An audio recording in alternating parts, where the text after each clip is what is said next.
Magandang gabi po sa ating lahat, mga kapatid. Tayo po ay magsisimula na ng ating pagsamba sa handa na po natin ang ating mga sarili. Pangunahan tayo ng ating kapatid na Elder Ellen sa ating pagsamba ngayon. Magkaroon po tayo ng saglit na katahimikan.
Sa iyo, Yahweh, dalangin ko'y ipinaaabot. Sa iyo, O Diyos, ako'y tiwalang lubos. Huwag hayaang malagay ako sa kahihiyan at pagtawanan ako ng aking mga kaaway. Mga may tiwala sa iyo'y huwag malagay sa kahihiyan at ang mga taksil sa iyo'y magdanas ng kasawian. Ituro mo sa akin, Yahweh, ang iyong kalooban at ang iyong landas sa akin ay ipaalam. Turuan mo akong mamuhay ayon sa katotohanan, sapagkat ikaw ang Diyos ng aking kaligtasan. Sa buong maghapoy, ikaw ang inaasahan. Tayo po ay manalangin. Dakilang Diyos na makapangyarihan sa lahat. Ama, maraming salamat po sa iyo sa maghapon na nagdaan sa aming buhay.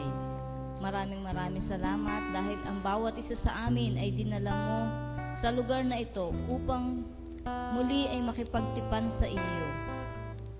Ama, hinihingi po namin ang patnubay ng banal na Espiritu sa hapong ito, sa aming pag-aaral, ganun din Panginoon. Naway, bigyan mo kami ng puso na marunong umunawa, ng puso na marunong umintindi kung ano yung iyong mensahe na nadadalhin sa amin ng aming pastor. Idinadalangin din namin sa iyo, Ama, ang aming mga kapatid na sa mga oras na ito ay papunta pa lamang sa iyong iglesia. Nawa, Panginoon, iligtas mo po sila sa anumang kapahamakan at naway papagdumaliin mo sila upang makarating agad at manabik sa iyong dakilang salita. Maraming salamat, Ama. Sa iyo po namin ipinagkakatiwala ang gabing ito, ang pananambahang ito, Panginoon, ay upang maluwalhati ka namin sa Espiritu at sa katotohanan. Dakilang Diyos, maraming salamat po. Ito po ang aming dalangin sa tanging pangalan ni Jesus na aming Panginoon at tagapagligtas. Amen.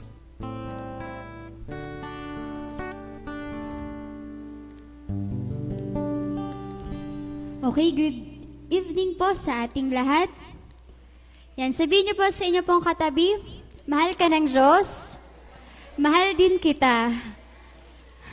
Okay, tayo pong lahat ay tumayo at sama-sama po nating i-express yung ating pong pagmamahal sa ating pong mga kapatiran.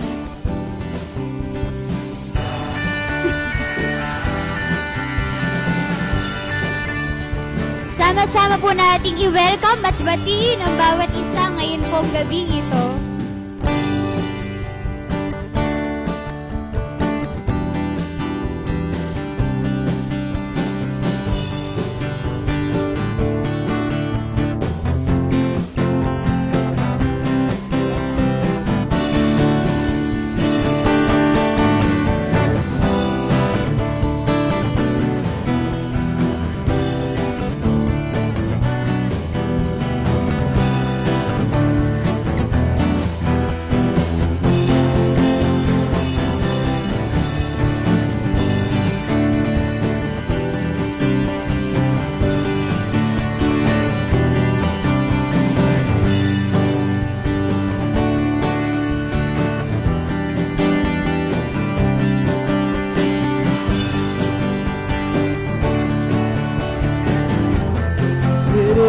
1,000 days of the world. So blessed I can contain it. So much I gotta give it away. Your love has taught me to live now. You are more than enough for me. So blessed I can contain it. So much I'm gonna give it away. Your love has taught me to live now. You are more than enough for me.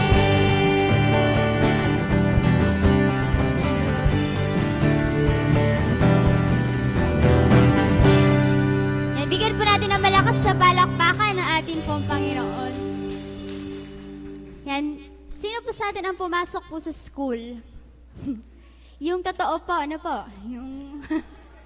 Hindi po ngayong year na ito po. Hindi po nung mga nagdaang 4 na dekada.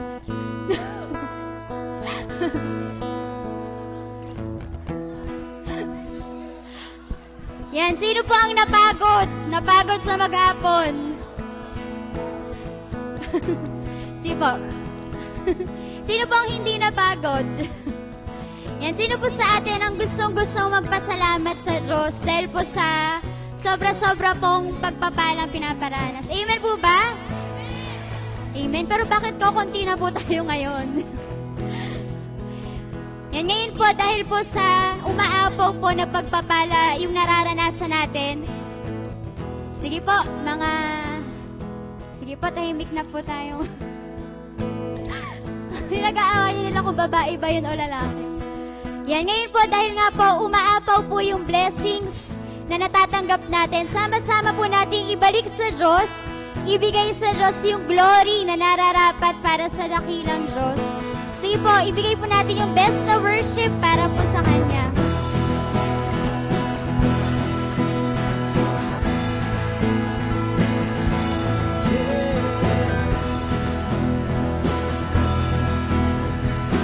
Natin pong awitin, great is the Lord.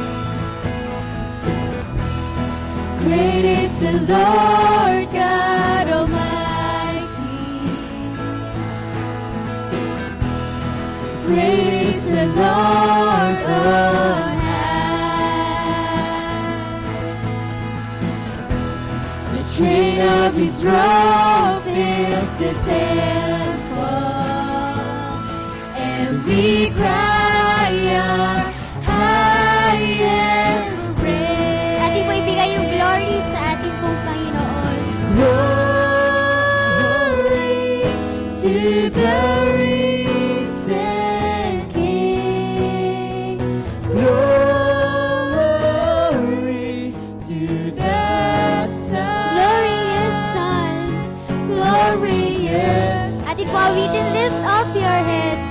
Lift up your heads, open the doors, let the King of glory come in, and forever be our God.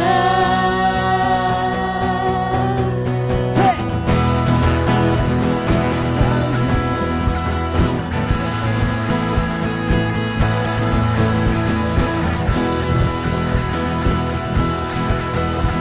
And ating po i-declare na tunay po na holy ang ating pong Panginoong Diyos. Holy is the Lord God Almighty. Holy is the Lord on high. Let all the earth bow before you and crown you Lord of all. And malakas po nating awitin, glory to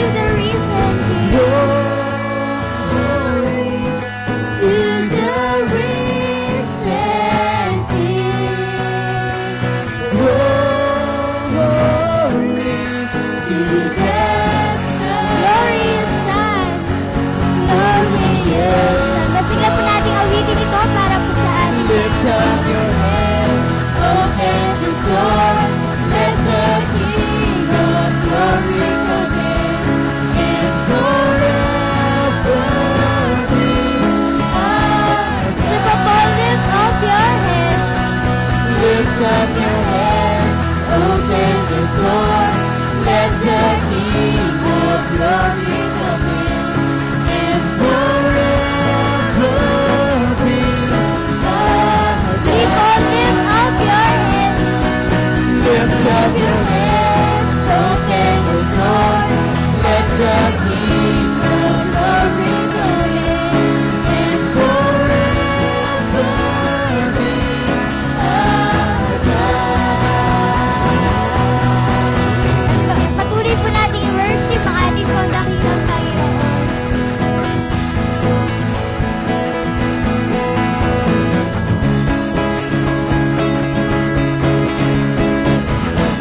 Patuloy po natin i-declare yung kadakilaan niya sa buhay po ng bawat isa.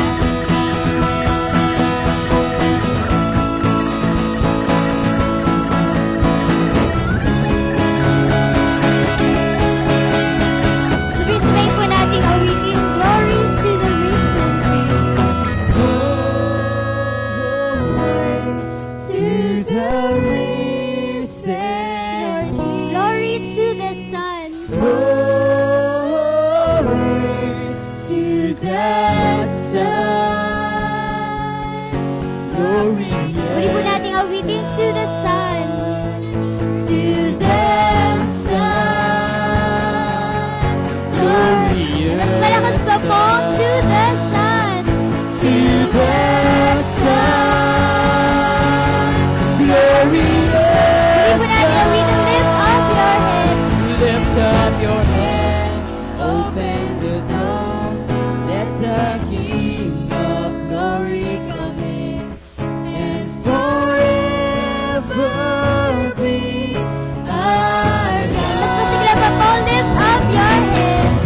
Lift up your head, open the doors, let the King of Glory come in, and forever be our God.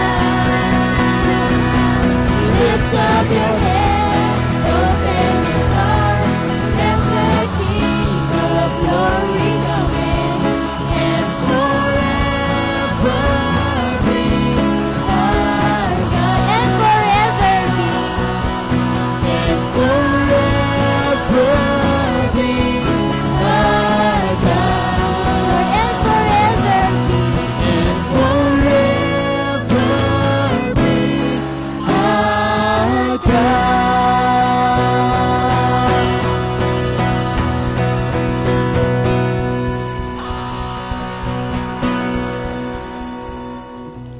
Yan, sa atin pong patuloy pong pag-awit, basahin po natin yung pangalawang part po ng chorus ng song na ito. Yan, sabay-sabay po nating basahin. Yes, I will run the race till I see your face. Oh, let me live in the glory of your grace. Yan, sino po ang tumakbo sa atin nung pong Run for Grace? Ako po, hindi eh. Sumakay po. Yan, tayo nga po, hindi lang po dun sa race na yun tayo tumatakbo. Sa atin pong buhay, sa atin pong spiritual na buhay, tayo rin po ay tumatakbo sa isa pong race. Sabi nga po dyan, hanggang makita natin yung kaluwalhatian ng ating pong Panginoong Diyos. Kaya marami pong hindrance, marami pong tayo makakasalubong sa race natin na pwede pong magtulak sa atin at tumigil, na sumakay na lang, na umuwi na mag-tricycle na lang para hindi tapusin yung race. Pero tayo po na patuloy pong nagpupursige, patuloy po na nagtitiwala na meron po tayong matatagpuan na victorious na place, victorious na Diyos sa finish line po ng ating pong race. Kaya sama-sama po natin itong aawitin sa ating pong Panginoon at sama-sama po tayong patuloy na tatakbo sa ating pong mga buhay. Ating pong awitin, your eye is on the sparrow. Your eye is on the sparrow, and your hand it comforts me. From the ends of the earth to the depths of my heart,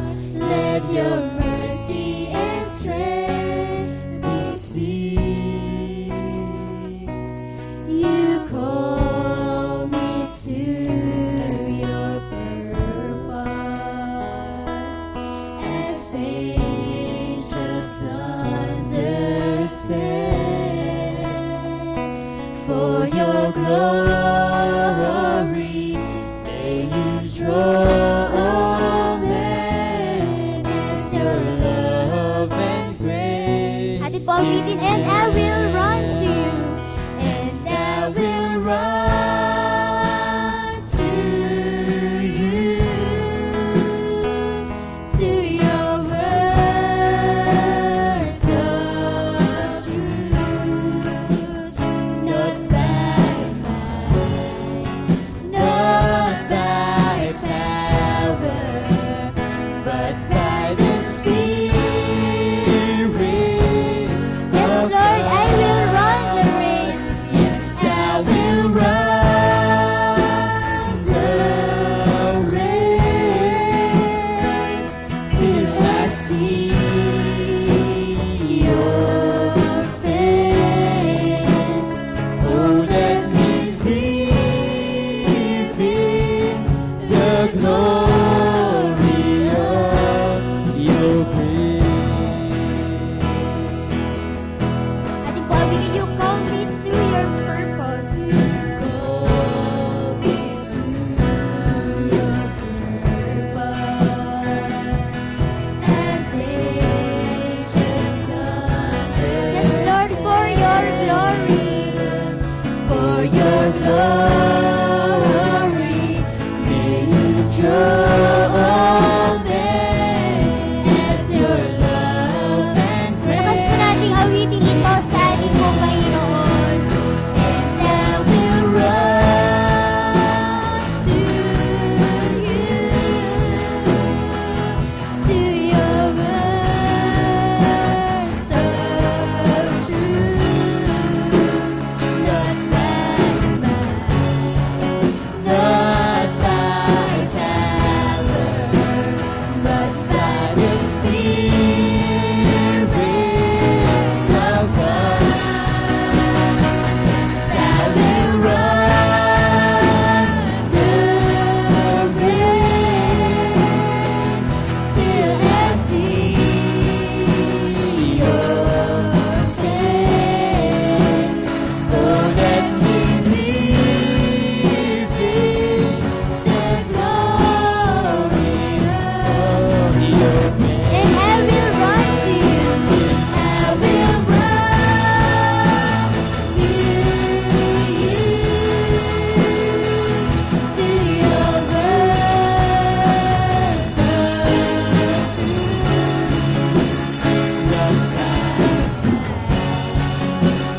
not by power, but by the Spirit.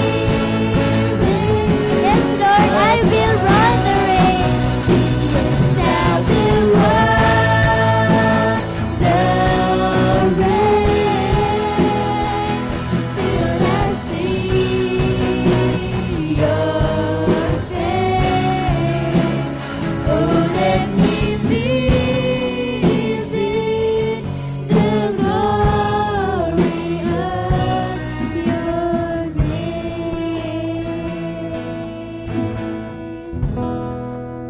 Tunay nga po na tayo pong lahat na mga Kristiyano ay talaga pong gumagawa po ng maraming paraan para po maging maganda yung relationship po natin sa Diyos. At tunay nga po na tayo po, walang hanggan po tayong minahal ng Diyos. At sikapin din po natin na walang hanggan din po natin siyang mahalin. Patuloy po tayong awit sa Kanya. At i-declare po natin, ipanalangin po natin na magawa po natin na walang hanggan din po natin sasambahin ang ating pong Panginoon. Nais kong ika'y maranasan. Nais kong ika'y maranasan, pagkilos mo'y aking inaasahan. Sa'yo ko lang natapuan ang tunay na kagalakan. Nais kong ika'y maranasan. Nais kong ika'y Lord, tibok ng puso ko'y ikaw lamang. Sa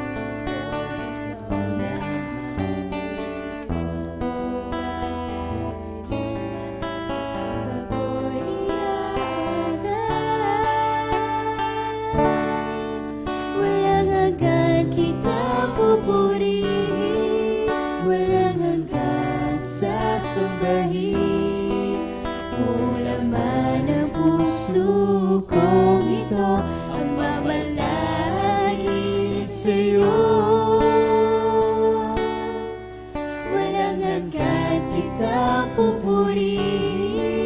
walang hanggang sasambahin.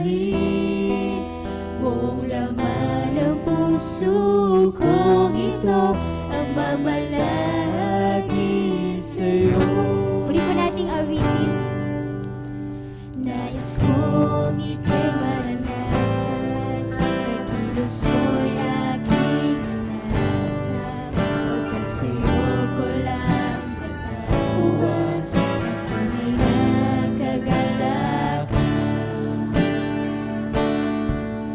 Nais kong ika'y maranasan, Tibok ng puso ko'y ikaw lang. puso ko'y ikaw lang, bukas at kailanman, sa pag-uwi iaalay.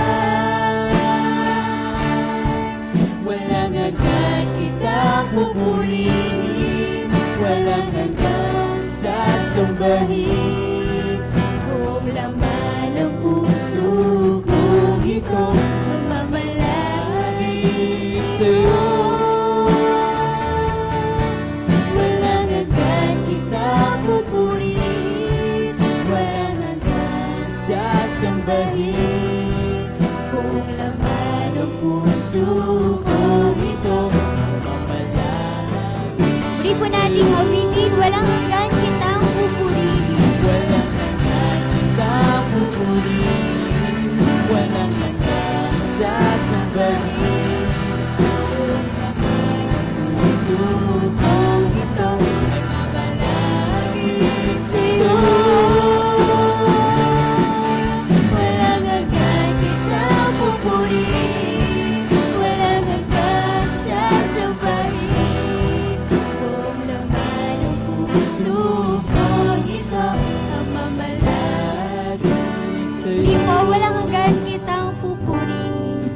Walang hanggan kitang pupurihin, walang hanggan sasambahin. Buong laman ng puso kong ito ang mamalagi sa'yo. Walang hanggan kitang pupurihin, walang hanggan sasambahin. Buong laman ng puso kong ito ang mamalagi sa'yo. Tayo pong lahat ay yumuko at tayo po ay manalangin. Panginoon, ang amin pong tanging hiling sa iyo ay ikaw po, Panginoon, ay magalak sa amin pong patuloy na ginagawang pagsamba sa iyo. Panginoon, nais po namin na ikaw ay pasiyahin, Panginoon, sa amin pong pag-awit, sa amin pong pagpalakpak, sa amin pong pagngiti, sa amin pong pagtayo, sa ginagawa po naming pag-worship sa inyo. Tunay nga po, Panginoon, na ayaw po namin, Panginoon, na ikaw po ay hindi natutuwa sa amin pong ginagawang pagsamba. Panginoon, patuloy mo pong turuan ang bawat isa kung paano po magbigay, mag-express ng worship sa iyo. Maraming salamat po sa mga mensahe po ng mga awiting ito. Patuloy mo pong itanim sa amin pong mga buhay ang mga mensaheng ito. At tunay po, Panginoon, na sa iyo po lamang namin ibibigay yung glory, Panginoon. Maraming salamat po sa iyo, lalo na po sa walang hanggan mong pagmamahal sa amin. Maraming salamat po sa pangalan ni Jesus. Amen. Nabigyan po natin ng malakas sa palakpakan na ating pong Panginoon.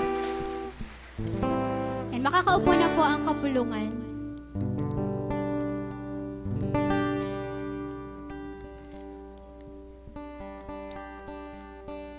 Okay, praise God. Magandang gabi po sa atin lahat. Magandang gabi po. Oo, napakaganda nga ng inyong gabi. Okay? Dahil dinalaw tayo ng Mrs. CWA. Okay, anyway. Nais ko pong buksan natin lahat, mga kapatid, ang ating mga Bible sa 1 Samuel chapter 2 verses 22 to 25. 1 Samuel chapter 2 verses 22 to 25. Ito ang sinasabi diyan, mga kapatid. Matandang-matanda na si Eli na balitaan niya ang lahat ng kasamaang ginagawa ng kanyang mga anak sa mga Israelita. Nalaman na rin niya ang pagsiping ng mga ito sa mga babaeng naglilingkod sa daang papasok sa tuldang tipanan. Kaya sinabihan niya ang mga ito, "Nabalitaan ko sa mga tao ang lahat ng kasamaang ginagawa ninyo. Bakit ninyo ginagawa ang mga bagay na yon? Mga anak, tigilan na ninyo ito, dahil hindi maganda ang nababalitaan ko tungkol sa inyo mula sa mga mamamayan ng Panginoon." Sinabi pa ni Eli, kung magkasala ang isang tao sa kanyang kapwa, maaaring mamagitan ang Diyos sa kanila. Pero sino ang mamamagitan kung magkasala ang tao sa Panginoon? Pero hindi nakinig ang mga anak niya dahil nakapagpasa na ang Panginoon na patayin sila. Samantala, patuloy na lumaki sa Samuel at kinalulugdan siya ng Panginoon at ng mga tao. Tayo po'y sandaling manalangin. Sa kapakumbabaan, O Diyos, kami po ay iyong samahan. Namamanhi kami sa iyong banal na harapan sa pangalan ng aming Panginoong Hesus, na kami ay iyong turuan. Kami ay pagkalooban mo ng inspirasyon na nagmumula sa iyo. Madama namin ang banal na Espiritu na siyang nagtuturo sa amin upang kami ay patuloy na lumago at matuto. Sa pangalan ni Jesus. Amen. Magandang gabi uli sa atin, mga kapatid.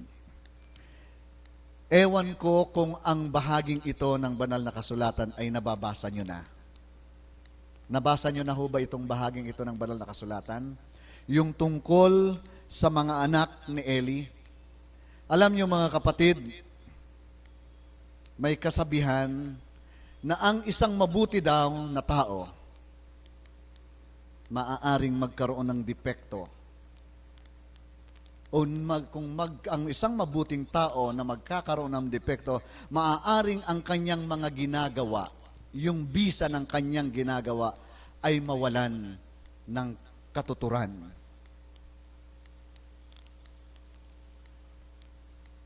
Kung magkakaroon ng depekto daw ang isang tao, bagamat siya'y nag-aakalang siya'y mabuti, maaaring ang depektong ito ang magpauwi sa kanya sa malalim na kapighatian. Yun ho ang isang katotohanan. Alam niyo, mga kapatid, si Eli, siya ay kabilang sa descendant o mga inapo ni Ithamar. Si Ithamar, mga kapatid, ang pinakabatang anak ni Aaron, o kaya youngest. Tama ba? Pinakabata. Bunsong anak ni Aaron. Ibig sabihin, ito si Eli talagang autentikadong galing sa lahi ng mga pari. Dahil si Aaron ay Levite. At si Aaron, mga kapatid, ay high priest. Automatically, yung kanya ring mga anak ay mga pari.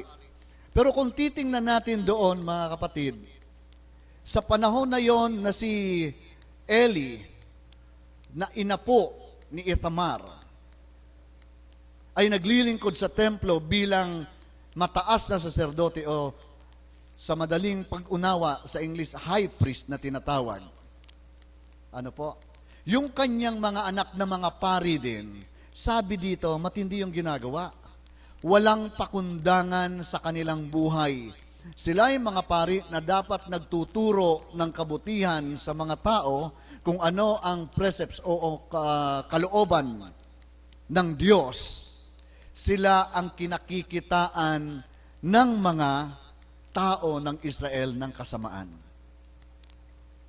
Hindi sila conscious kung ano ang kanilang ginagawa o kung conscious man sila, inaaboso nila yung kanilang kalalagayan bilang mga paring iginagalang ng lipunan. Sabi dito, nakikiapid sila doon sa mga itinalagang babaeng maglingkod doon sa daan papunta sa templo. Ibig sabihin, kahit yung mga nasa loob ng mga servants na nandoon, inaaboso nila. Hindi lang ito ang ginagawa ng mga anak ni Eli during that time. Noon, mga kapatid, ang handog na lulutuin ay, ang tawag dito sa atin, nilalabog muna. Nilalabog. At sa kapag kalabog, doon isiniseparate yung talagang susunuging handog at pagkatapos yung pagkain naman ng mga pare. Ang mag-segregate nito, yung nagluluto talaga ng handog, yung magsusunog talaga ng handog.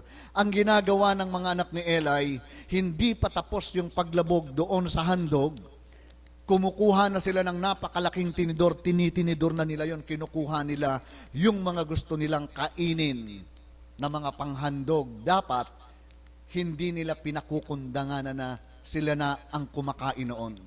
Ibig sabihin, yung templo ng Diyos, hindi nila pinakundanganan, yung mga alipin ng Panginoon doon sa templo, na itinalaga, hindi nila pinakukundanganan, gayon din, maging yung handog ay hindi nila itinuring na banal. Ganon yung ginagawa ng mga anak ni Eli. Imagine niyo yung kalalagayan na yon. Sa madaling salita, nakakatakot yung ginagawang yon ng mga taong yon, o yung mga anak ni Eli, sapagkat hindi nila ginawa yung nararapat na paggalang sa templo. Yung holiness na dapat i-maintain, yung sacredness ng temple, hindi nila pinakundanganan. Di ba? Nakakalungkot yun, nakakatakot pati. Nakakatakot pati. Ano ang unang lesson na dapat nating makita dito? Tayo, na mga anak ng Diyos, pag pumapasok tayo sa templo, mangundangan ka. Ang lugar na kinonsecrate o itinalaga sa Diyos, pakundanganan mo. Dito, pagpasok mo dito sa Lipa Evangelical Church, pagpasok mo dito, hindi ka naman mangingilabot para masabi mo, banal yung lugar na ito. Hindi naman ganun yon. Hindi naman ganun ka-exage. In fact, the sacredness of the place does not rely on your feeling. It relies on the truth that the place where we gather is consecrated for God. May maramdaman ka man dyan, nakilabot, o masense mo man na parang dito ay napakabanal o hindi, the fact that this place is consecrated for God, kailangan mangundangan ka. Piliin mo yung sinasabi mo pagpasok dito sa loob. Ang kaso, minsan may mga pumapasok kaya nawawala ang blessing sa mga taong ganun Papasok sa loob ng templo, gagawin pa yung templong libakan, siraan, lugar ng siraan. Di ba? Hindi ka man lang nangundangan, nandito ka sa harapan ng altar ng Diyos, nagsisiraan kayo dyan. O may sinisiraan ka dyan na tao. Lumabas ka man lang, mahiya ka dito. Nasa loob ka ng templo ng Diyos, wala kang pakundangan kung magsinungaling. Nandito lang yung sanctuary. Di ba? Nasa loob ka ng templo ng Diyos, wala kang pakundangan kung makipag-away. Nasa loob ka ng templo ng Diyos, wala kang pakundangan kung ano ang iniisip mo at kung ano yung laman ng puso mo. Sabi doon, mga kapatid, sa banal na kasulatan, sa Ecclesiastes, dahan-dahan ka. Anong ibig sabihin noon? Igalang mo ang templo. Dahan-dahan ka sa pagpasok sa templo ni Yahweh. Dahil ito ay babadya, maaaring magbadya ng sumpa unang pagpapala. Tingnan niyo yon. Ito yung ginawa ng mga anak ni Eli. Wala silang pakundangan. Kung ano man ang ginagawa nila sa loob ng templo, sinasalaulan nila ang lahat. Ito yung ginawa ng mga anak. Dahil doon, anong sabi dito ng banal na kasulatan? Itinalaga sila ng Panginoon. Nakapagpasya ang Panginoon na patayin sila. Okay? Dahil sa ginagawang yon, dahil sa pag-aabusong yon, at ang malungkot dito, mga kapatid, si Eli na kanilang ama, ay nadamay. Bakit? Bagamat pinagsabihan sila ni Eli, pero yung pagsasabi sa kanila ni Eli was not strong enough. He was not strong enough to stop the evil that his children were doing. Yun ang isang malungkot na bagay kay Eli. Para bang, ay, Joy, tigil na yan. Hindi mo sabihin, tumigil ka dyan.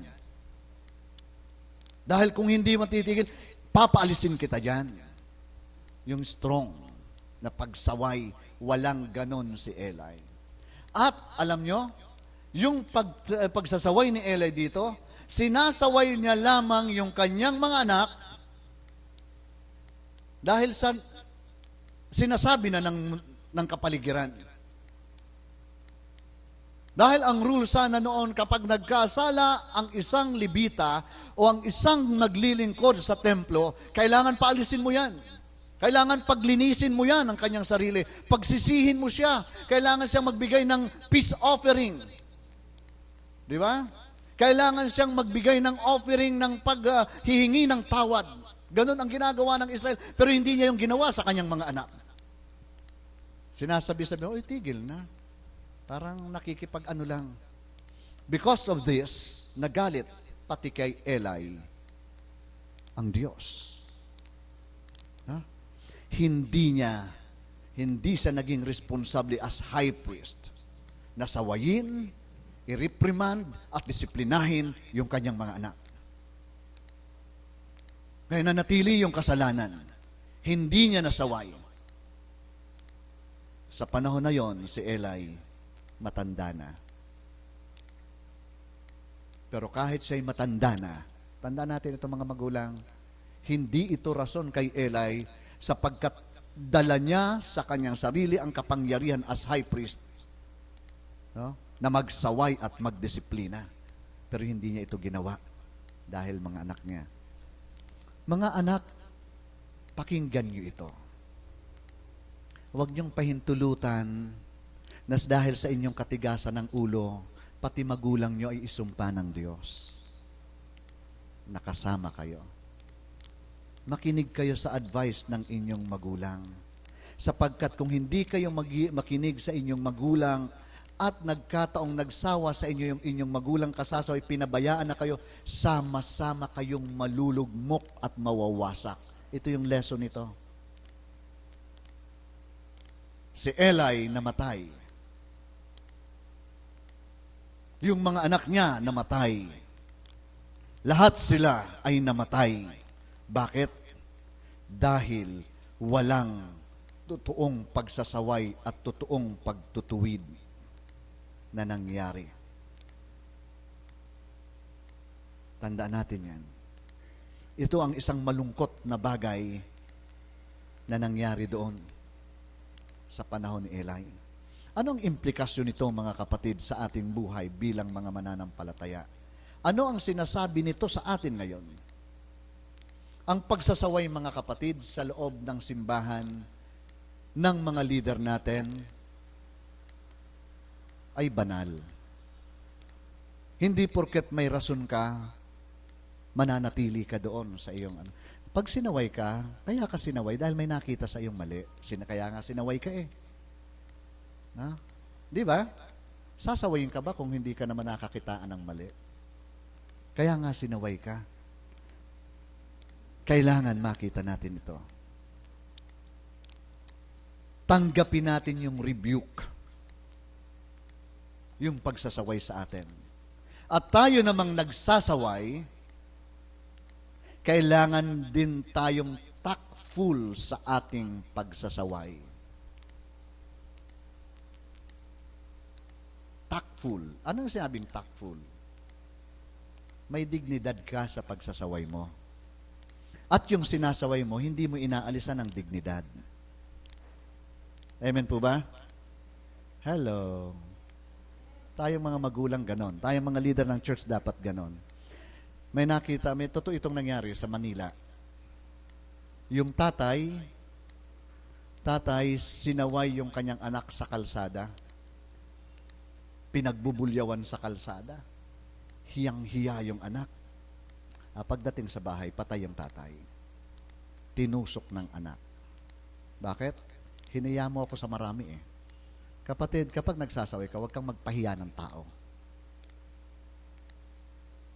Mangundangan ka sa dignidad ng kapwa mo. May mga taong ganun, buti nga sa kanya. Di ba? May mga taong narinig na kayo ng salitang ganon. Pag nakapagpahiya, buti nga sa kanya. Huwag ganon. Pwede mo naman kausapin eh. Di ba? Yun ang malungkot sa atin minsan. Na yung pagsaway natin hindi genuine. May intention na durugin yung tao minsan. Nagsaway ka na lang eh. Pag magsasaway ka, kapag nagsaway ka, ang intention noon, pag-develop ng tao. Kaya nga sinaway mo para matuwid eh. Di ba? Pagkatapos, ang intention mo pala, durugin yung tao. Buti nga sa kanya, napahiya nga ng sinabihan ko. See? Anong ibig mo sabihin noon? Hindi ka nagsaway. Pumatay ka ng tao. If your intention, no, is to kill or to murder a person sa pamamagitan ng pag-alis ng kanyang dignidad, hindi mo siya sinasaway. Pinapatay mo siya. Kaya tayong mga magulang, tayong mga leader ng church, be tactful. Okay? Kayo rin naman na mga sinasaway, listen. Listen. Para maintindihan natin kung ano ang sinasabi talaga ng Diyos. Pero ang common denominator ng lahat ng ito, mga kapatid, magpasaway tayo. Di ba? Lalo na yung mga anak. Alam mo mga kapatid, yung tatay ko is already 90 years old by God's grace this coming June 19. Pero alam mo, lagi ang sinasabi sa akin, kapag mali ka,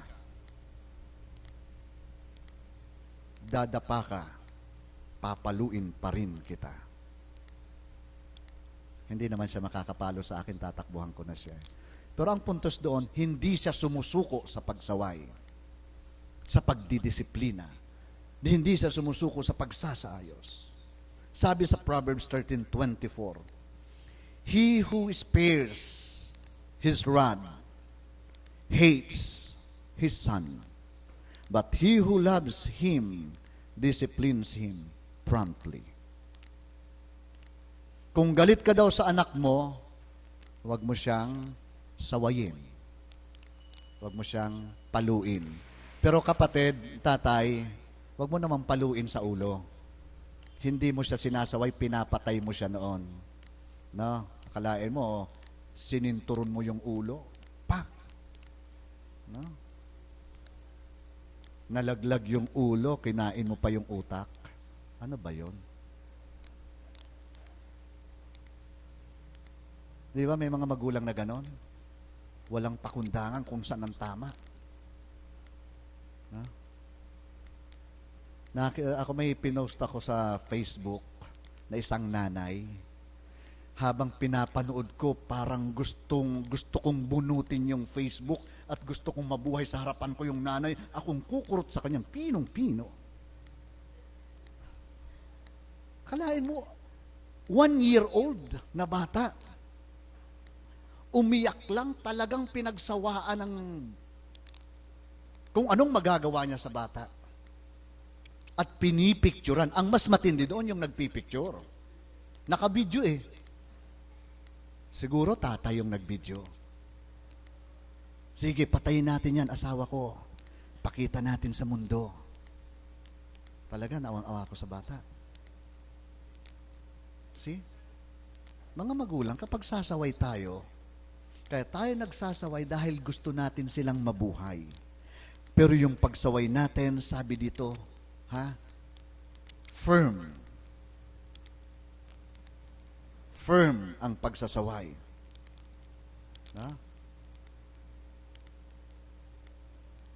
Tandaan natin yan. Sinasabi ng Proverbs 29:17, correct your son and he will give you rest. He will give delight to your soul. Yung magulang na hindi humihinto sa pagsasaway ng mga nagiging mali ng magulang, ay ng anak, nakakakita ng maayos na mga anak. Totoo yan. Ako'y naniniwala ako dyan. Kahit matigas-tigas ang anak mo, huwag kang magpabaya. Magsaway ka rin lang. Igabayan mo siya. I-guide mo siya. Ipaunawa mo sa kanya kung ano ang mali. Ipaunawa mo sa kanya kung ano yung tama. Later on, kahit gaano katigas yan, maaalala niya yan isang araw na may nagsaway sa kanya, na may magulang siyang hindi nagsawa sa kanya, at mag-aayos yan. Mag-aayos yan. Tandaan natin yan, church. Ganun din ito. Imakro natin ng kaunti. Ganun din sa church. The church exists. Nag-i-exist tayo, mga kapatid. Hindi tayo display sa community para lang masabi ng community ay may relihiyoso dyan. Nag-i-exist tayo upang sawayin natin ang ating mga sarili at magpasaway tayo sa Diyos. Ini-elevate nito, ng pagpapaunawa nito, ini-elevate tayo doon sa isang uri ng kalalagayan na nandito tayo, hindi dahil tayo mga UCCP lang. Nandito tayo dahil tayong mga taong nais maghanap ng katuwiran at maging maayos ang pamumuhay natin. Amen po ba? Hindi tayo nandito dahil ito yung kultura natin na kapag ganitong panahon may pupuntan tayong lugar at nag-iipon-ipon tayo at uupo tayo, maya-maya uuwi. Hindi yon. We gather in this place for us to learn. Para magitayong bagong mga tao. Totoo po ba, mga kapatid? Hello? Hi. Totoo yan. Nandito tayo upang tayo ay matuto at mabago.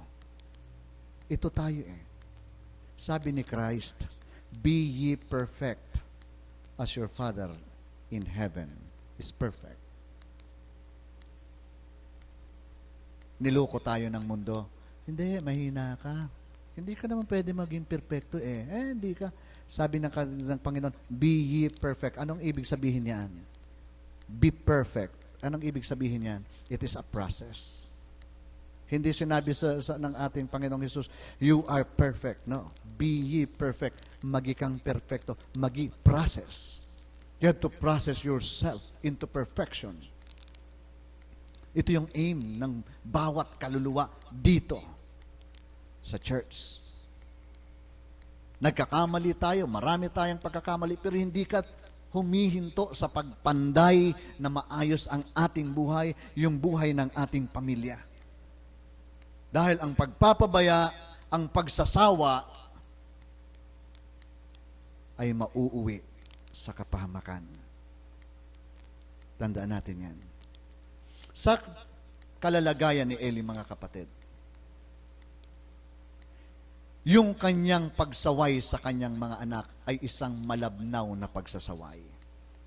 Untactful, tactless. Hindi yon kinalugdan ng Diyos. Hindi yon kinalugdan ng Diyos. Kailangan, alam niyo mga kapatid, kailangan sa ating mga pamilya may sinasabi tayong rules of the house. At dapat aware doon yung ating mga anak. Pati tayo. May rules of the house tayo. No? Hindi yung kanya-kanya na lang na gusto, yun ang nangyayari doon. Sabog ang pamilyang yan. Pag yung tatay nagsabi, nandito na kayo lahat ng 3:00 ng madaling araw. Late na, no? Matindi yun. O sige, agahan natin. No? Nandito na kayo lahat. Siya rin kasi nauwi 2:30 ng madaling araw. Joke. Anyway, pag sinabi ng magulang, nandito na kayo ng 9:00 ng gabi, patunayan mo yan na yun yung rules mo. Mag-set ka ng pagdidisiplina. Kapag hindi ka dito dumating, huwag ka nang umuwi. At kapag ayaw mo ng rules na ito, huwag ka dito titira. Ganon ka dapat ka-firm sa iyong mga anak. Dahil kung malabnaw ka, oy, 9:00 dito, pagkatok ng 11:00, oh, saan ka nagaling? Sabi ko 9:00 eh. Matulog na. Sa sunod niyan, 12:00, 1:00, 2:00. Kung sunod niyan, kinabukasan na ang uwi. Sunod niyan, 1 linggo na sa barkada. Di ba? Why? You did not set a rule. Kailangan mayroong sinusunod na sinasabing rule of the house ang bawat pamilya. Yun ang sinasabi ng banal na kasulatan. At tayong mga magulang dapat firm tayo doon. Tayo naman dito sa church, dapat tayo, seryoso tayo sa ating constitution and bylaws. Hindi mo dapat yan ikino-compromise. Dahil pag kinompromise mo na ang constitution and bylaws, darating ang araw, wala nang pakundangan ang lahat ng miyembro. Gagawin niya na lahat ang gusto niya. Magulo na ang church. Ito yung wisdom kung bakit may constitution and bylaws ang bawat church. No? Para may guidelines tayo. Ito yung nais ng Diyos. Ito yung order na ginagawa o nais ng Diyos na makita sa atin. Even to an individual. Sa ating faith, dapat nagseset tayo ng rules na kung saan yung rule na ito yung nais ng Diyos na makita sa iyo. Kaya nga may salita tayong disiplina, di po ba? Bakit may salitang disiplina? Dahil may rules na dapat kang sundin. Magdi-devotion ako ng 4. At tumayo ka na. Mga 3:45, tayo ka na. Pungas-pungas ka na ng kaunti. Nakapagsipilyo ka na. Para pag upo mo, magsi-devotion ka nga. No? Minsan pag ring, 10 minutes na lang. Tulog. Ring uli. 2 minutes pa. Ring uli. 2 minutes na lang. Isa na lang talaga. Ring uli. 7:00. Wala nang devotion. Di ba? Walang disiplina. Ang pinupuntos ng banal na kasulatan, mga kapatid, anuman ang ginagawa natin para sa Panginoon, 2 bagay. Meron tayong sinusunod na kaayusan. Ikalawa, mangundangan ka sa harap ng Diyos. Igalang mo ang lugar na kung nasaan siya naroon. Papasok ulit tayo dito sa simbahan. No? Alam mo, ang isang bagay dito na natutuwa ako, wala ako nakikita ditong kumakain. Sign yan ng respect sa lugar na ito. Di po ba?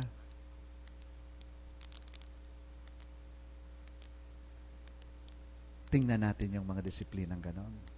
Kung anong pinag-uusapan natin dito sa loob, be conscious.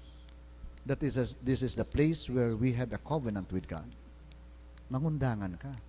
Hindi kung ano-ano lang ang lingwaheng gagamitin mo dito. Isusumpa ka ng Diyos.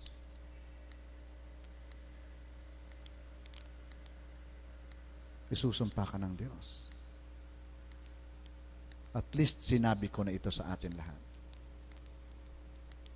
Sana, ditong mga nandito sa atin, una sa ating makita, na tayo ang nagbibigay ng mataas na pagrespeto sa lugar na ito.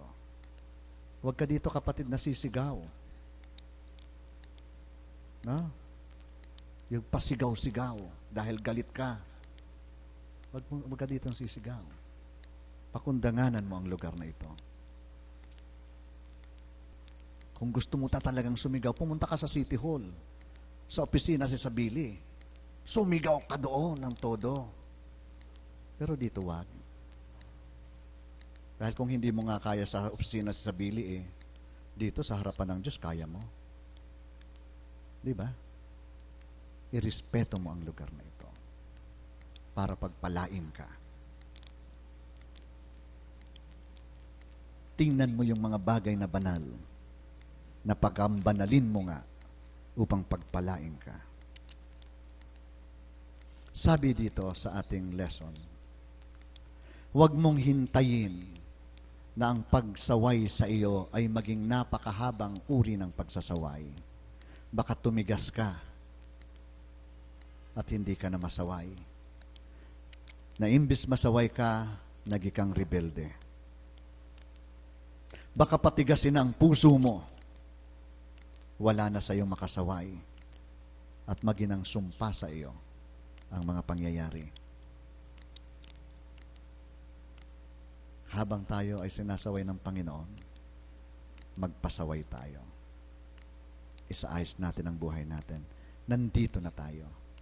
Gawin na natin yon. Amen po?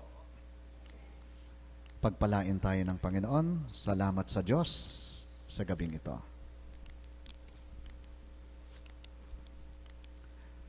May nais pong magpatotoo sa kabutihang ginawa ng Diyos sa atin.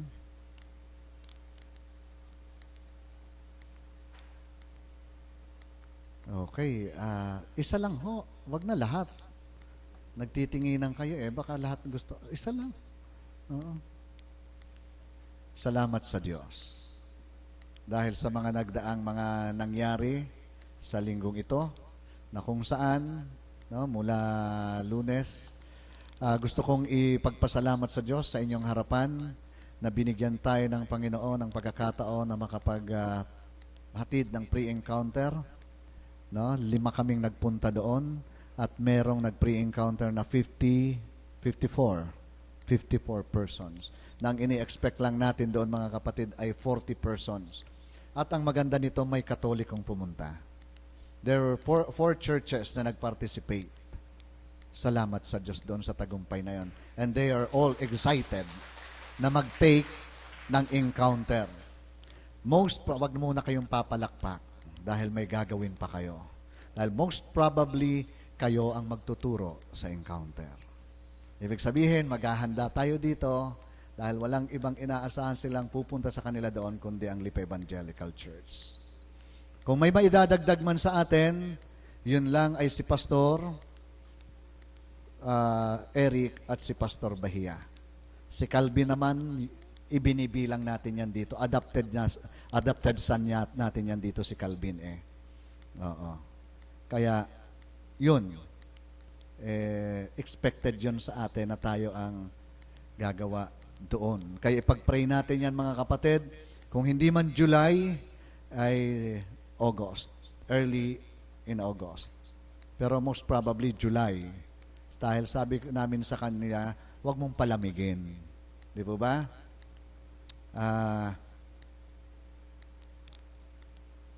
Exam sa July. Sabi ko nga, exam sa July, kaya August yata yan Okay? So, anyway, yun ang isang ipagpasalamat natin sa Diyos. Pangalawang ipagpasalamat natin sa Diyos ay yung napakamatagumpay na ginawa ng Panginoon sa mga kababaihan. Yes. Ang ine-expect natin doon, ilan lang ang makakarating. Siguro mga 30 lang. Pero ilan ba yung kababaihan? 40, 43. Very good. Very good. Di ba? Sana yung 43 yon mga kapatid, makapag-impluensya pa ng tig-iisa. Ilan na yan? 86. Mga kababaihan, hinahamon ko kayo. I-challenge nyo. Another 43. Tig-iisa lang kayo hanggang December na maging active. May 86 na kababaihan. Huwag nyo nang anyayahan yung active, ha? Baka naman yung lagi mo nang nakikita, yung pang sabihin mo, sama ka sa akin. Wala ka na. Yung hindi mo nakikita pa dito sa kababaihan, anyayahan mo sa gawain ng kababaihan. Ang galing ng church na ito kapag ganon, mga kapatid. next year, yung 86 na yun, mag-anyaya uli ng tig-iisa.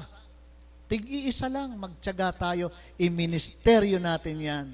Yun ang sinasabi lagi natin mga kapatid, power of invitation. Isa lang ang alagaan mo para sa Panginoon, masasayahan sa iyo ang Diyos. Pagpapalain ka ng Panginoon. Totoo yan. Totoo yan. Dahil nangalaga ka para sa Kanya. Nasayahan ka na, masasayahan pa ang Panginoon. Dahil nakakapagdala ka sa Kanya ng kaluluwa.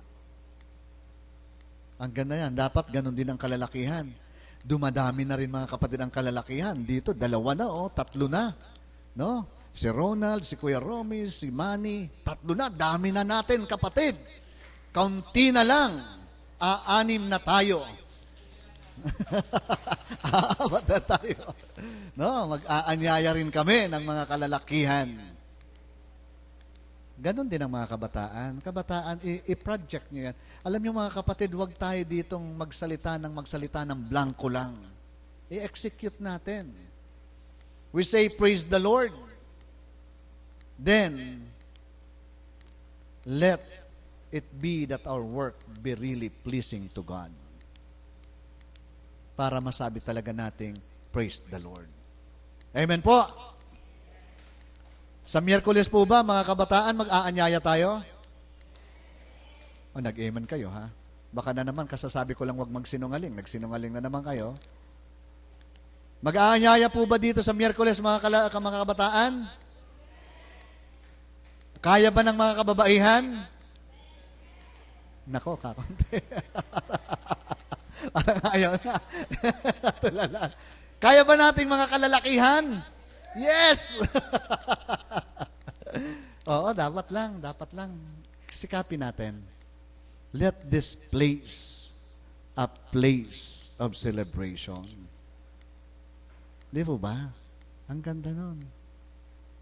Okay, salamat po. Kung wala na po sa ating magpapatotoo, kanina nagtatanong ko. Okay, si Luz muna. Okay.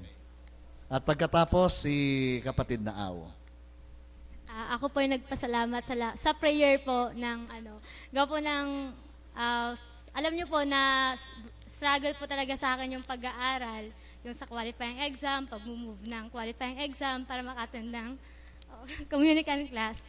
So nung before pa talaga mangyari, talagang pinag-fasting ko po na sana mag-move yung qualifying exam, tapos maka-attend ako ng communicant class. Kaya po nung 28, di ka po umabol pa ako dito kasi talagang na-move po yung qualifying exam. Tapos sabi ko pa kay Fefe, bakit ganun? Pinag-pass ko po yung qualifying exam, bakit hindi siya na-move?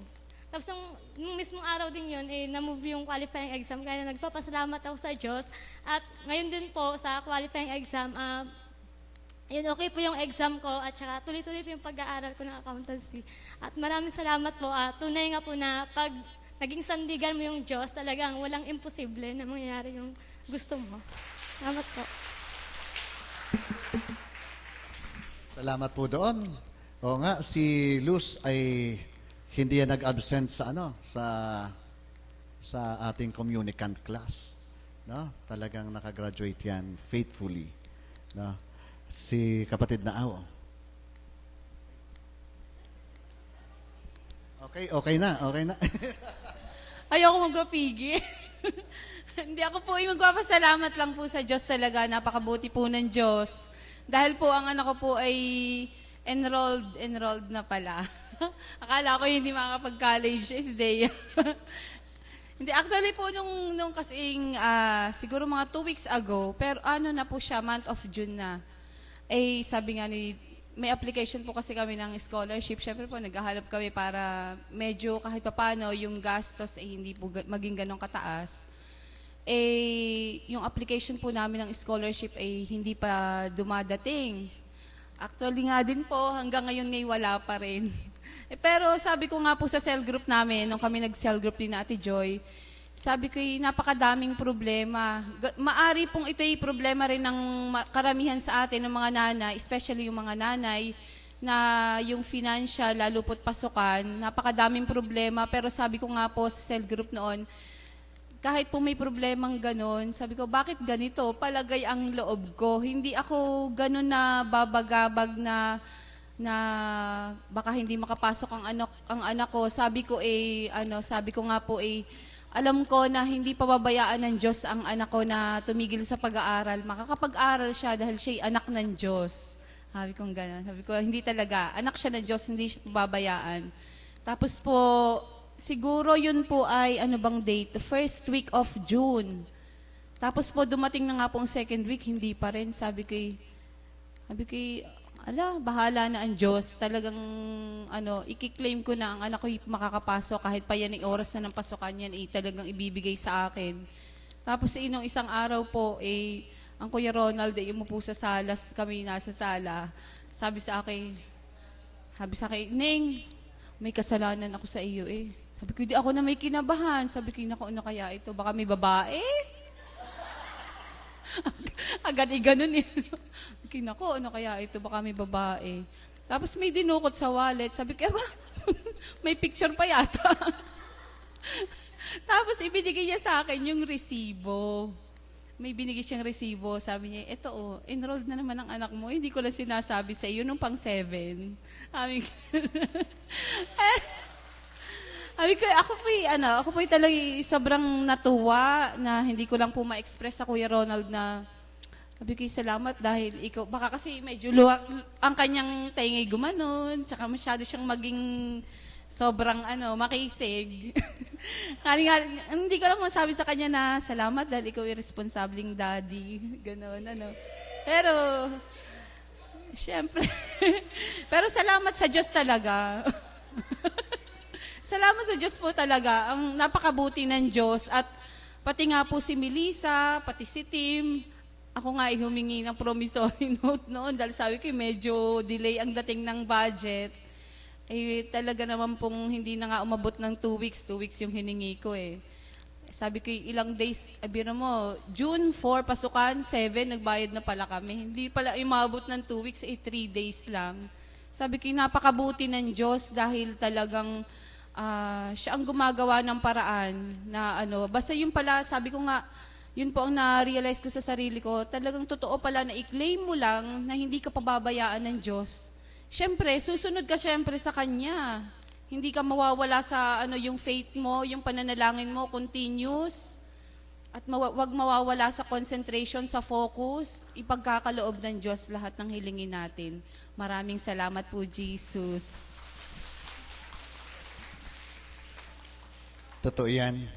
Kapag nananampalataya ka sa Diyos at yung kiniklaim mo, kumbinsido ka na ibibigay ng Diyos, nangyayari. Binibigay nga ng Diyos. Ako naniniwala ako doon. May isang pamilya, mga kapatid, totoo itong nangyari. Nasa process na rin siya. Nasa process na rin yung pamilyang yon na kung saan, ibig sabihin, nasa process, nag-G12 vision na rin. Ang napuna niya sa pamilya niya, away sila ng away, nandoon yung misunderstanding, nandoon yung kautangan, hindi na nila, talagang walang peace sa loob. No? Nananalangin naman siya ng nananalangin sa Diyos. Pero parang walang nangyayari doon sa kanyang sa kanyang tahanan. Ipinagpipray niya naman yung tahanan niya, yung asawa niya, yung mga anak niya, walang nangyayari. One time na nagpipray siya sa kwarto niya, no? Yun uli ang nangyayari sa pamilya niya. Binigyan siya ng Diyos ng conviction, na nanampalataya siya, bumaba siya, kinuha niya yung walis, ginawa niyang panghampas, sinisigawan niya, nire-rebuke niya yung spirit ng poverty, spirit of yung debt, ano ba yun? Pag-uutang, yung pag-aaway, nire-rebuke niya lahat yon. At sa panahon na yon, nandoon sa kanyang puso yung kumbinsido siyang mangyayari yung kanyang sinasabi. At clean-name niya yon sa pangalan ng Panginoong Jesus. Alam mo, may papasok pala daw doon na tao sa kanilang bahay, nakikita siya parang tanga, gumaganon yung walis I rebuke you, Satan. pero talagang at the top of her voice, nandoon yung conviction niyang mangyayari na aalis itong mga ito. No? Pinalalayas kita dito, espiritu ng kahirapan, espiritu ng galit. Sa pangalan ng Panginoong Hesus, kumbinsido siya. Alam mo, milagrong nangyari. After 1 week, everything changed. Why? Because she believes. Sabi ng Panginoong Hesus, if you will just believe.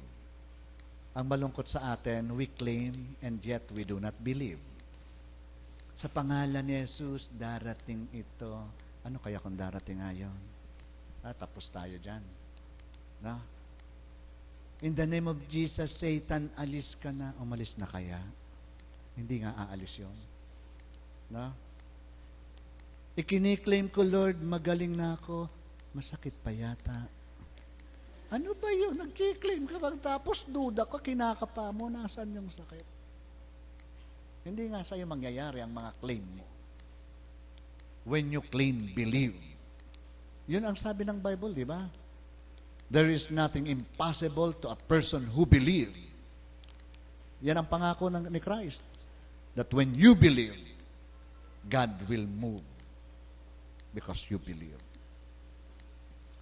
No? Hindi daw makakatanggap ng anumang pangako ng Diyos ang isang taong parang tossed by the wind ang kaisipan. No? Paiba-iba ng isip. Kailangan firm ka sa subukin nyo mag-claim. Turuan na natin ang sarili natin. We have to claim. And as we claim, we have to believe. Amen? Mag-pray tayo sa Panginoon. Maghawa kamay tayo, mga kapatid. Mag-circle tayo. Ipag-pray natin sa pagkakataong ito ang mga pamilya natin. No? Nagsisimulang pumasok sa paaralan ang ating mga anak. Ipag-pray natin yung napagtagumpayin ng Diyos, yung lahat ng ating mga anak, yung lahat ng mga anak ng Lipa Evangelical Church sa kanilang pag-aaral. Amen po? Lahat ng ating mga anak na nag-aaral ay makakapagtapos ng matagumpay sa taong ito. Amen? Let's claim that in the name of Jesus. Lahat ng magulang na magpo-provide para sa kanilang mga anak ng baon, ng pangangailangan ng kanilang anak ay i-provide ng Panginoon. Naniniwala tayo doon? Amen. We claim for it. Ano pang gusto nating hingiin sa Diyos? Yung operation ni Linel, ipag-pray natin, loobin ng Panginoon na maoperahan si Linel kung yon ang niluloob niyang mangyari ito kay Linel. Pero kung ayaw niya itong paoperahan si Linel, hingiin natin sa Diyos na pagalingin siya ng Panginoon. Naniniwala kang pagagalingin ka ng Diyos? Linel, pangyayarihin yan sa iyo ng Diyos. Ako'y naniniwala dyan. Ano pa? Si Doktora Edith, ipag-pray natin. As a church, let's claim for her healing. Pagagalingin siya ng Panginoon. Do you believe that God is going to heal her? Let's claim that in the name of Jesus, they will be healed. Si Jiden,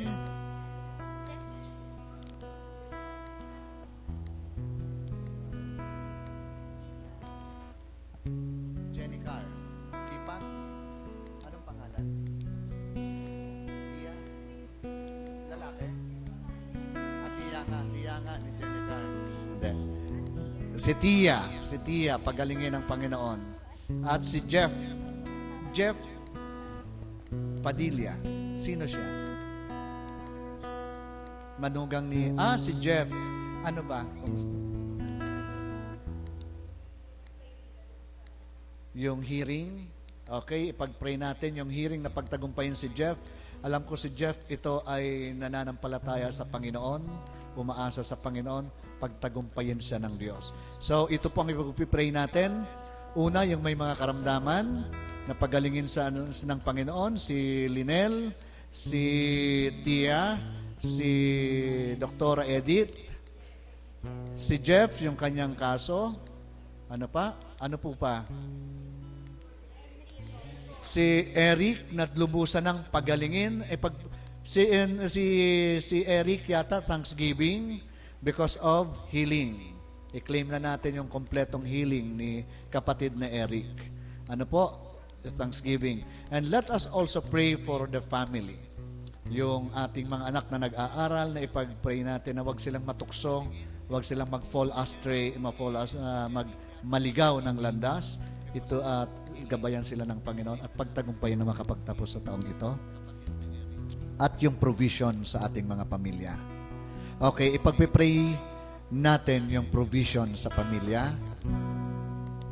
Ako po ang magpipray noon, yung provision sa pamilya at yung tagumpay ng ating mga anak. Yung healing ni Doktora Kabilitasan, ni Linel at ni Tia ay si Ate Joy. Yung hearing ni Jeff ay si Ate Nini. Na? Ang magpipray, yung hearing na gagawin. At yung thanksgiving sa kagalingan ni kapatid na Eric. Sino pa bang elder dito sa atin na nandito? Ito pala, elder pala ito, nakakalimutan ko. Sorry. Okay po, ako ang huling mananalangin. Then, babalik po tayo sa ating mga upuan after this. Then, dito na si Ate Nini dahil para yung microphone magamit. Tsaka si kapatid na Ronald. Okay? Sunod-sunod na kayo. Okay. So, una si Ate Nini. Okay, sunod-sunod na. Ano po? Ako na lang magko-close ng prayer. Maghahawa kamay po tayo.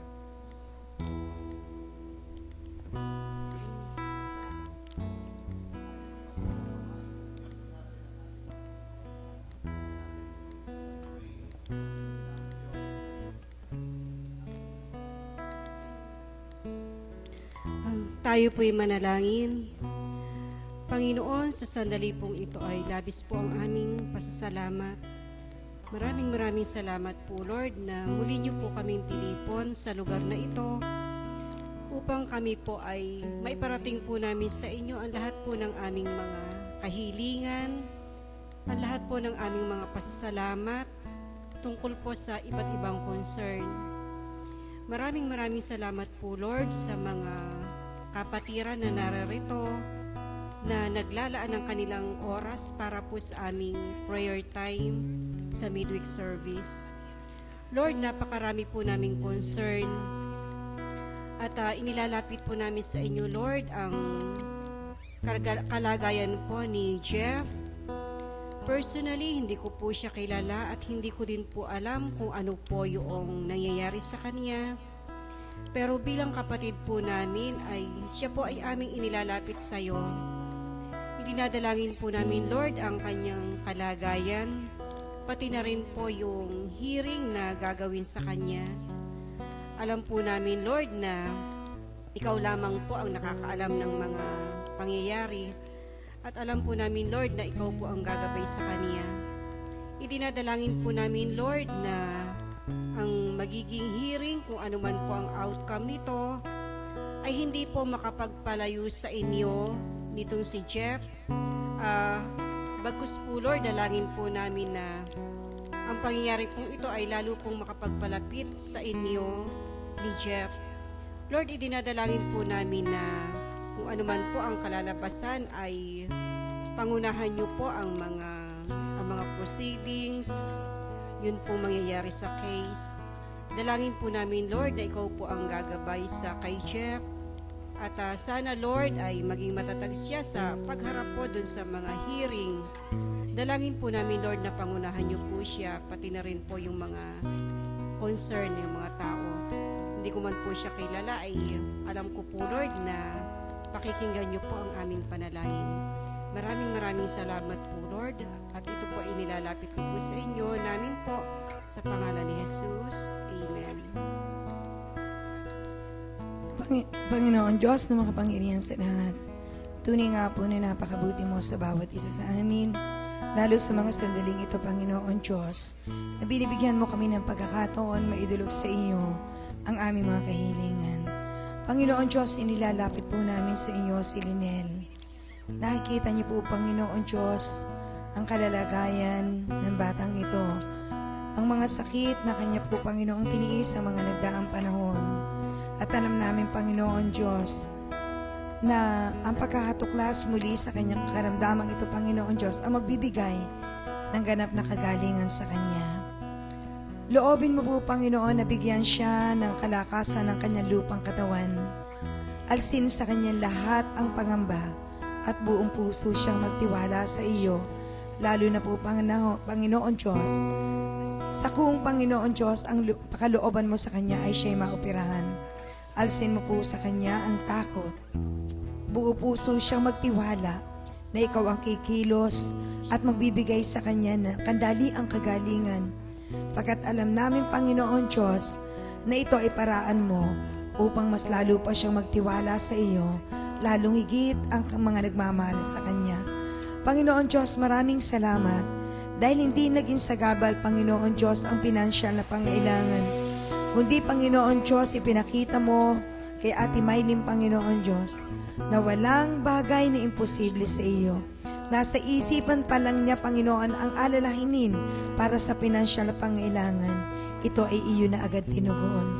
Maraming salamat sa ginagamit mong mga tao upang matugunan ang mga pangailangan ito.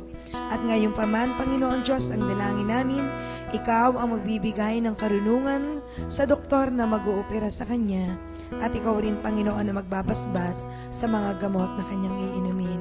Ngayon pa lang, Ama, itiniklaim na namin ang kagalingan ni pagkakaloob mo sa kanya. Panginoon Diyos, idinadalangin din namin sa inyo si Dr. Edith. Panginoon Diyos, ikaw ang nakakaalam ng kanyang mga nararamdaman.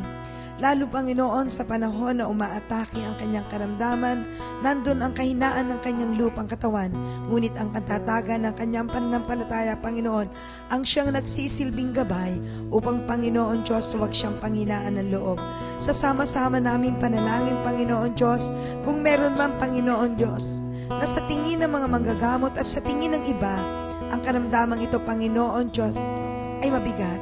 Lord God, alam namin na walang bagay na hindi ka magagawa at sa mga sandaling ito, kikilos ka sa buhay niya upang ang kagalingan ay ganap niyang maramdaman. Sa iyo kami nagtitiwala, Ama. Sa iyo kami, Panginoon, umaasa na ipagkakaloob mo sa kanila ang kagalingang ito kung ito'y lubusang makapagbibigay ng malalim na pagkakilala at pananampalataya sa iyo.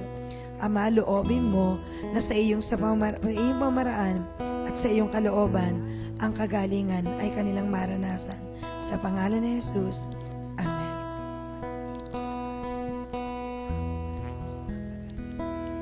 Panginoon naming Diyos, narito kami ngayong gabi, isang sambayanan. Muli nagpapasalamat, Panginoon. Kung kiniklaim ni Kuya Eric, Panginoon, ang kanyang kagalingan, Panginoon, pakinggan mo ang sigaw ng sambayanan. Alam namin, Panginoon, na kapos ang aming mga labi, kapos ang aming tinig, upang ang lahat ng ito ay idulog sa iyo. Salamat, Panginoon, sa kagalingang iginawad mo sa aming kapatid. Batid mo, Panginoon, na napakaraming bagay, maraming panahon,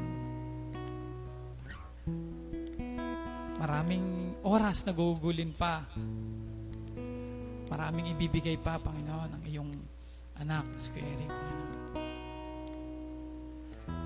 Maraming salamat, Panginoon, sa kagalingan. Kung iyong lingkod, Panginoon, ay binigyan mo ng pagkakataon na i-claim na ang kagalingan, ganun din, Panginoon, ang binigay mo kay Kuya Eric. Kaya, kulang, Panginoon, kulang ang aming mga boses upang iparating sa iyo ang aming taus-pusong pasasalamat. Alam namin, ikaw ang Diyos na kumikilos sa lahat ng aming mga buhay, sa mga taong naririto ngayon, sa mga taong nagkiklaim, Panginoon, ng kagalingan, hindi lang, Panginoon, sa kanilang mga lupang katawan, kundi sa Espiritu at sa katotohanan. Ikaw lang, Panginoon, ang lubos namin pinasasalamatan. Sa pangalan ni Jesus. Amen. Sa iyong banal na harapan, O Diyos, minsan pa nagpapasalamat kami sapagkat inipon mo kami sa dakong ito. Iisa, O Diyos, ang aming mga puso na lumalapit sa iyo bilang iyong bayan. Sa pagkakataong ito, Ama, ay aming itinataas sa iyo ang mga anak ng Lipa Evangelical Church.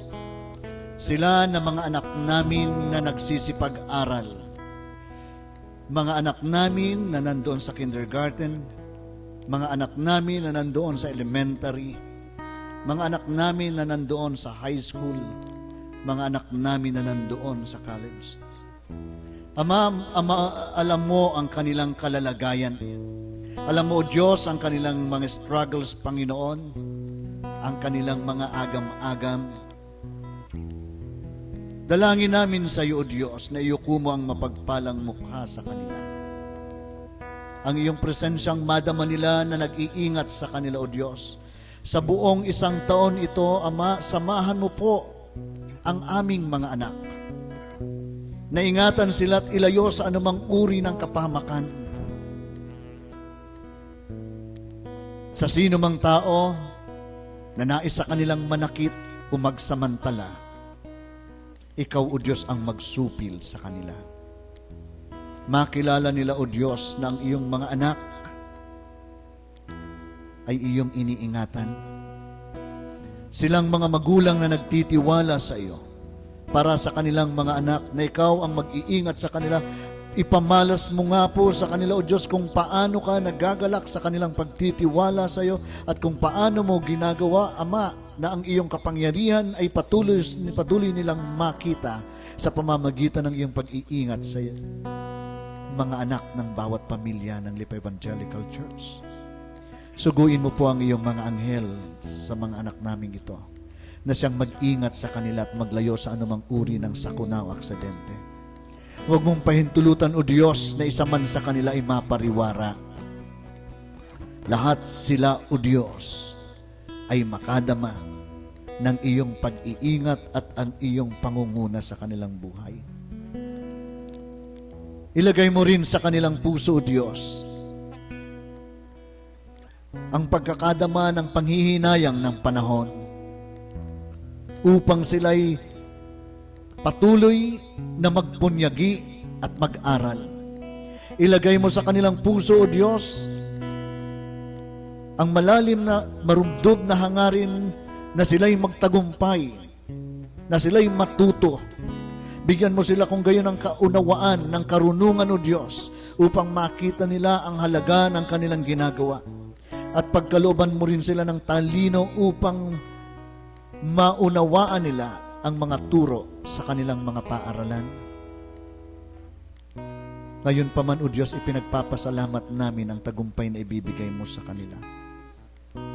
Hindi lamang sila ang aming idinadalangin, kundi maging ang aming mga anak na mga nagtatrabaho na. Iyo po silang ingatan sa loob ng taong ito muli, na ilayo sa anumang sakuna, sa anumang uri ng karamdaman, sa anumang uri ng aksidente ng buhay. Papagtagumpayin mo sila, Panginoon. Idinadalangin namin ang bawat magulang, Panginoon, ng Lipa Evangelical Church. Ipagkaloob mo po sa mga magulang ng Lipa Evangelical Church ang iyong provisions, Panginoon. Hanguin mo ang kanilang pamilya, O Diyos, anumang uri ng kahirapan. Buksan mo ang durungawan ng langit, Panginoon, at ibuhos mo sa kanila ang kasaganaan ng mga pagpapalang kailangan nila. Alisin mo sa kanilang tahanan ang dahilan ng kanila, Panginoon, na paghihirap, ng kanilang paghihikaos. Palitan mo ito, Ama, ng kasaganaan na nagmumula sa iyo, na sa loob ng taong ito, Panginoon, lahat ng kanilang mga utang ay mabayaran nila, na lahat ng kanila, Panginoon, ng mga pangangailangan ay mapunuan, O Diyos. Dinadalangin namin ito, tinihingi sa pamamagitan ng aming Panginoong Hesus. Turuan mo ang bawat magulang, ang bawat ama, ang bawat ina ng Lipa Evangelical Church na magtiwala sa iyo at higit na hanapin ka, Panginoon. Nang sa gayon, O Diyos, ang bawat sambahayan ay makapagpatutuo na ikaw na aming Diyos, kailanman hindi sa amin nakalimot. Ngayon pa man, Ama, nagpapasalamat kami sapagkat alam namin, kakamtan namin ang mga kasagutan sa aming mga dalangin sa gabing ito. Ang aming paghahawak kamay, O Diyos, ay tanda ng pagkakaisa ng aming mga puso. At ayon sa iyong pangako, kiniklaim namin ang iyong sinabi, sino man sa iyong iglesia ang magkaisa sa paghingi sa iyo, makatitiyak na igagawad nito sa iyo mula sa iyong kaharian. Tanggapin nga ng bawat isa sa amin na narito ang iyong mga pagpapala sa pangalan ni Jesus. Amen. God bless po. Makakaupo na po.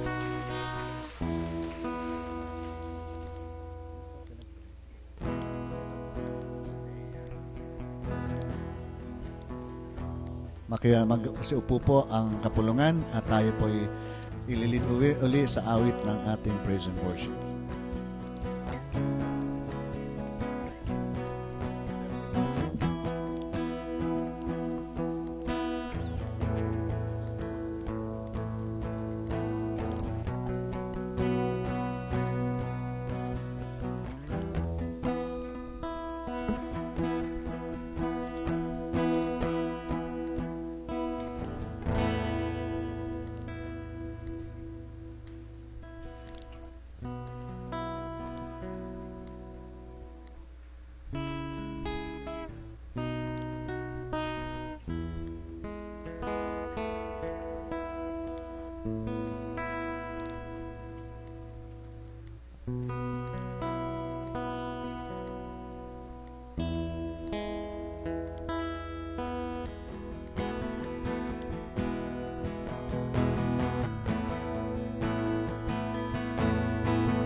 Sa pagkakataon pong ito, tayo pong lahat ay tumayo at sama-sama pa po tayong umawit sa ating pong Panginoon.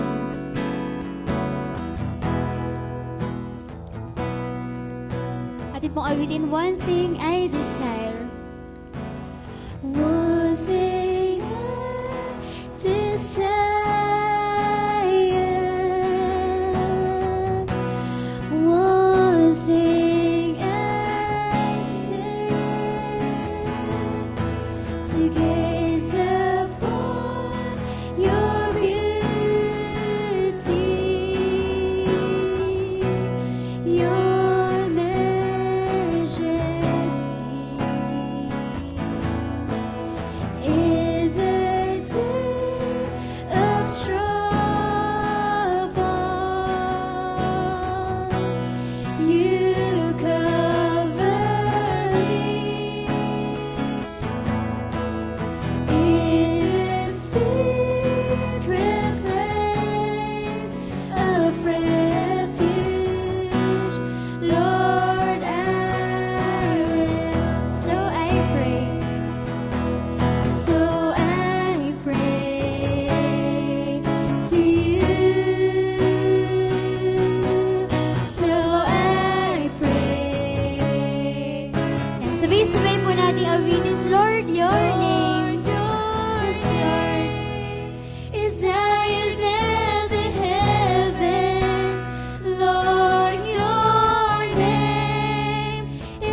Tunay nga, O Diyos, na aming Ama, ang iyong banal na pangalan,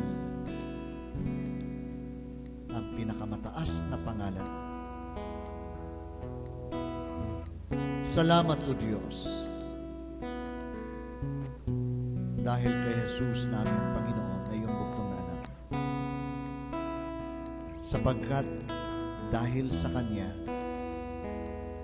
nadama namin ang karapatan na makatawag kami sa iyo ng Ama. Ama namin.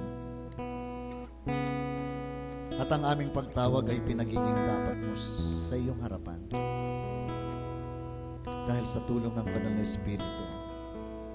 Dahil kay Jesus naming Panginoon. Kaya naman, O Diyos, sa pagtatapos namin ngayong gabi, muli kaming dumudulog sa anyo ng pananalangin sa tanging pangalan lamang ng aming Panginoong Hesukristo. Sa pangalan ng aming Panginoong Jesus, kiniklaim namin, Panginoon, ang pagpapala mo na nais ibigay sa gabing ito ay walang hadlang na makakarating sa bawat anak mong narito.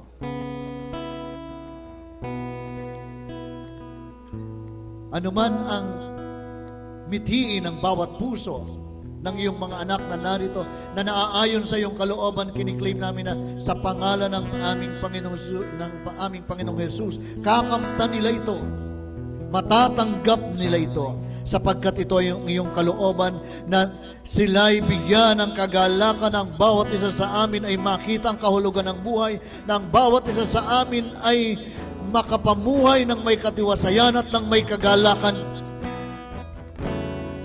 Salamat, O Diyos, na inalis mo sa amin ang mga agam-agam, ang mga takot, O Diyos. Pinalitan mo ito ng kapayapaan, pinalitan mo ito ng kasiguraduhan, sapagkat nakita namin sa gabing ito, O Diyos, na ang iyong provision ay sapat. Umaapaw ito. Tunay nga, O Diyos, na hindi pagkukulangin ng sino mang umaasa sa iyo.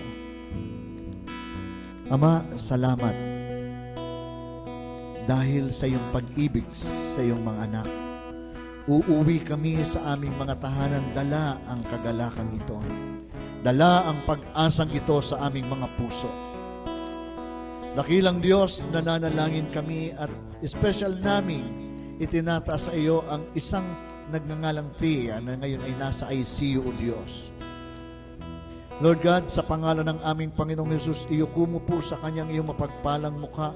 Haplusin mo ang kapatid na ito at igawad mo sa kanya, O Diyos, ang nararapat na lunas. Ikaw, Ama, ang nakakaalam ng kanyang kalagayan.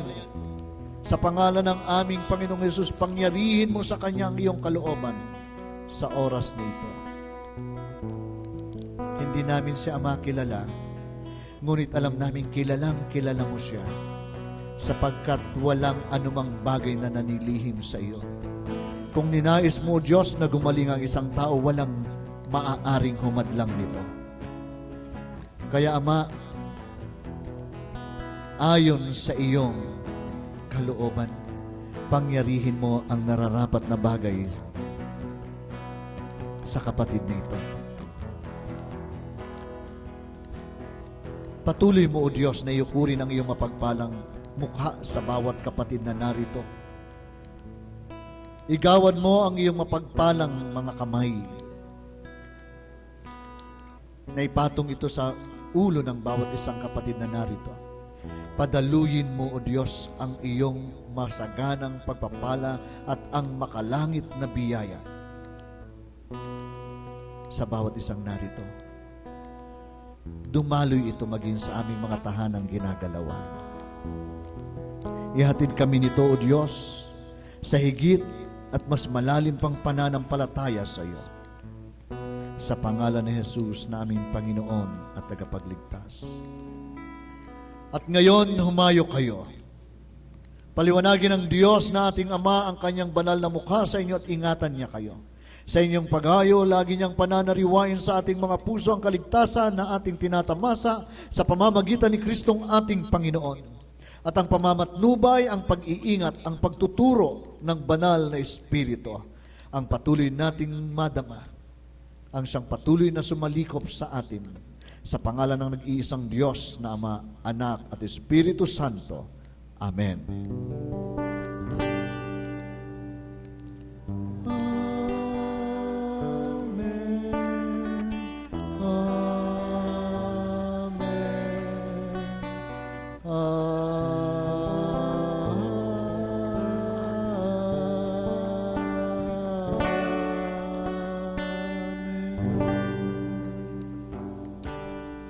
Magandang gabi po sa ating lahat. God bless you.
To bring you praise, I will live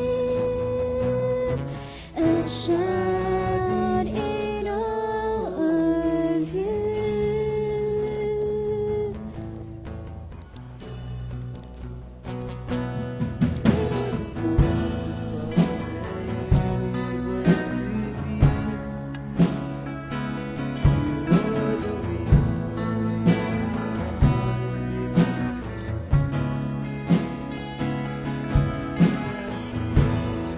To face and